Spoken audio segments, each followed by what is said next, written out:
England में भी ले जाकर के हमें जिता सकते हैं, तो ये भारत के अंदर हमने सारे राज्यों में का पेशवा हम हरा देते हैं। तब हमारी दोनों रेजिमेंट के कप्तान, एक का नाम एकनाथ शिंदे और दूसरे का नाम सिद्धनाथ, उन दोनों को अंग्रेजों ने बुलवाया और बुलवा करके ये कहा, ये बात मैं आपको इसलिए कह रहा हूं कि ये इस देश में ऐसा नहीं मिला जो आपको मिला है, ये कुछ लोगों के संघर्ष का परिणाम है और आप उसको भुला रखा। आपको डेरों में कहीं डेरा सच्चा सौदा, कहीं धन्नन सतगुरु, कहीं राधे स्वामी और कहीं 5000 आश्रम इन्होंने बना करके तुम्हारा दिमाग खराब कर रखा और तुम्हारे दिमाग में रात दिन घुस भरने का काम कर रहे, और जो असली मसीहा थे तुम उन्हें पढ़ने का काम नहीं कर रहे, केवल उनके फोटो अपने घरों में लगा रहे हो और गांव-गांव में रविदास जी के मंदिर बना रहे। ना तो मंदिरों में रविदास जी के काम चलेगा और ना बाबा साहब के फोटो लगाकर काम चलेगा। केवल उनकी लिखी हुई एक किताब पढ़नी पड़ेगी और जो उन्होंने काम किया है जो दूसरों को बताना पड़ेगा, तभी जाकर के, क्योंकि हमारी समस्या ज्ञानता है, हमारी समस्या ज्ञानता है और इसका उपाय जानकारी है। इसलिए भाइयों, वो जो युद्ध लड़ा गया था, बाबा साहब को पत्रकार पूछते थे, बाबा साहब हमेशा एक बात बोलते थे, मुझे पढ़े लिखों ने धोखा दिया। हमारे अनपढ़ नेता जितने थे ये क्या बोलते थे, अरे बाबा साहब को पढ़े लिखों ने धोखा दिया।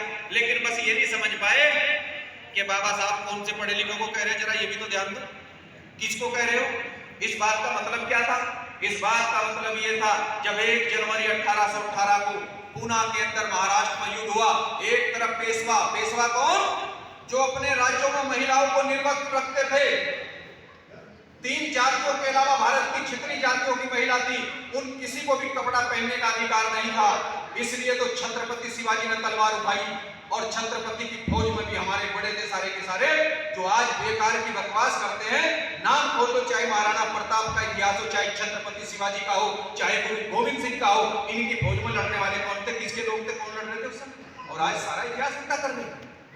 जिन्होंने उस समय गद्दारियां की, जिन्होंने माफीनामे लिखे, जिन्होंने गद्दारियां की, वो देश को चलाने का काम कर रहे, देश को बेचने का काम कर रहे।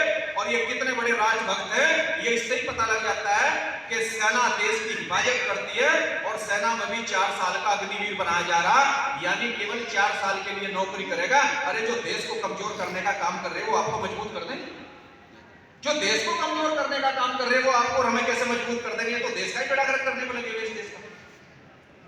तो 1 जनवरी 1818 का युद्ध हुआ, एक तरफ पेशवाओं की 30,000 की फौज, एक तरफ हमारी 2 रेजिमेंट के मात्र 250 सैनिक, 500 लोग। लेकिन जब ये युद्ध हुआ, युद्ध होने से पहले अंग्रेजों के साथ हमारे बड़े जो अनपढ़ थे, अंग्रेजों ने बुलाया ये युद्ध लड़ना पड़ेगा। उन्होंने कहा हम जापान तक आपके लिए लड़ने की, हम आपके सैनिक हैं, हम जापान में भी जाकर आपको जितवा लाए, लेकिन भारत में इस लड़ाई को हम तब लड़ेंगे, लड़ने से पहले हमारी शर्त होगी। इस बात को समझो, क्यों कहते थे मुझे पढ़े लिखों ने धोखा, यानी अनपढ़ थे हमारे बड़े, अनपढ़। जब लड़ाई की बात आ रही युद्ध की, तो वो शर्त रख रहे पहले के युद्ध तो लड़ेंगे, लेकिन लड़ने से पहले शर्त होगी। वह लड़ाई तो हमने इसलिए लड़नी, हम आपके कर्मचारी, लेकिन यह लड़ाई इसलिए लड़ने के आपके कर्मचारी हमारे बच्चों को, अंग्रेजों को अपने स्कूलों में एडमिशन देने पड़ेंगे। इस युद्ध के बाद ही तो बाबा साहब के पापा को एडमिशन मिला, इस युद्ध के बाद ही तो बाबा साहब के पिताजी अंग्रेजों की सेना में सूबेदार बने, इस युद्ध के बाद ही तो बाबा साहब डॉक्टर अंबेडकर को पढ़ने का मौका मिला। तो पढ़ने का मौका आपको कौन दिलवा रहे? 500 लोग जो लड़ रहे हैं।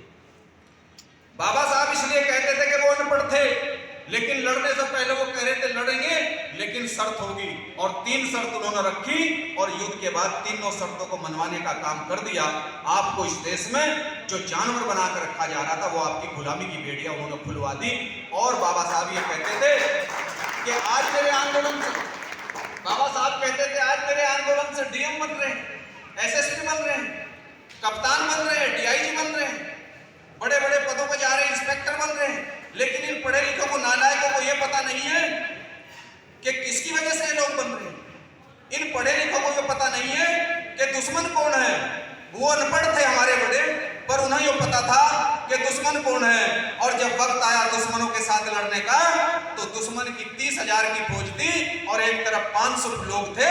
500 लोगों ने 30,000 की फौज में से 2,000 तो पहले ही डर करके, जब उनको पता लगा कि एकनाथ और सिद्धनाथ इस युद्ध को लड़ने आ रहे, अंग्रेज नहीं लड़ने आ रहे, अंग्रेज तो पीछे ही तो आ रहे हैं, तो 2,000 भीमा नदी में हथियार डाल करके और हाथ जोड़ करके सरेंडर करके भाग गए और 28,000 को हमारे बड़ों ने चारों तरफ से घेर करके 28,000 में से एक भी जिंदा जाने नहीं दिया। इसलिए बाबा साहब कहते थे कि वो अनपढ़ थे, लेकिन अनपढ़ों को भी पता था कि दुश्मन कौन है। और आज पढ़ने लिखने के बावजूद भी मेरे समाज को यही पता नहीं है कि लड़ाई कहां लड़नी है। अरे कोई हमें राजपूतों से, अरे राजपूत तो हमारे भाई हैं, वो तो नागवंश के लोग हैं, वो तो नागवंश के लोग हैं। आप इतिहास तो पढ़िए, आप जरा महाराणा प्रताप के वंशज महिपाल सिंह मेवाड़ का बयान तो पढ़िए। क्या महाराणा प्रताप से बड़ा नेता है कोई इस देश में? उनका बयान तो पढ़िए। हमें लड़ाने की कोशिशें कहां हो रही है, हमें लड़ना कहां चाहिए, हमें बचना किससे है? इसलिए सम्मानित भाइयों, कहने की बहुत सारी बातें हैं, मैं केवल